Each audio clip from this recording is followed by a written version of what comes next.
Basketball is a major sport here in the USA. In fact, since the 1980s and 1990s, it has popularized itself into a global superpower. The game has evolved in such a way that the normal statistics we all know and use aren't an effective way of determining a player's performance anymore.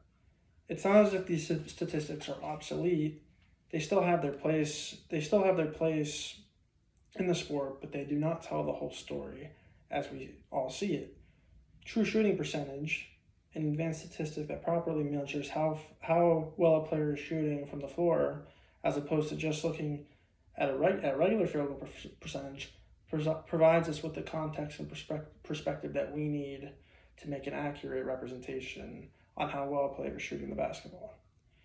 True shooting percentage accurately takes into account 2-point shooting, which is anything inside the 3-point line, 3-point shooting, which is anything outside of the 3-point line, and free throw shooting, which is normally after a player gets fouled on a shot or fouled in the bonus, they take these free throw shots, and this is also incorporated into that percentage.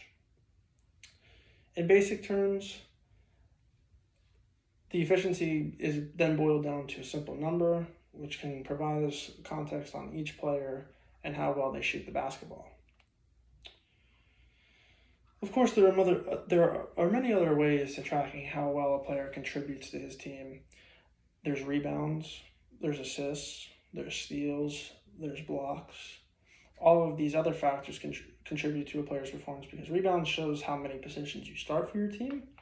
Assists show how well you're passing and how well that you can get other players involved. Your steals and blocks are a good measure of your defense and the defensive points that you're saving for your team. The problem today that I have is the problem that all sports fans should have today is with the media themselves. If you ever catch yourself turning onto a sports broadcast, but a basketball one in particular, take a good look at how they analyze a player's scoring. All they do is use raw field goal percentage. It's a lazy analysis that only looks at how many field goals a player makes and how many they take, but it's not taking into account where they're shooting from the floor, how difficult their shots are, and etc. As a basketball fanatic, it is very tiresome to hear the same regurgitated information over and over again without much evidence backing it up. These are supposed to be the people who dedicate their lives reporting on the sport, not people who just wake up and look at a box score, which is the statistics sheet for all the basketball players, right before they go on air. It's a disservice to everybody in the basketball world, especially the fans. True shooting percentage should be the main efficiency stat that fans and analysts use.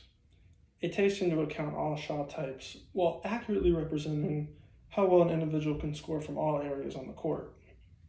Raw field goal percentage lacks the necessary context it needs and is a bit on the outdated side of the basketball statistics world.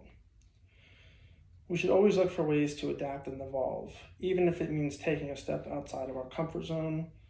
That goes for more than just basketball, but life itself.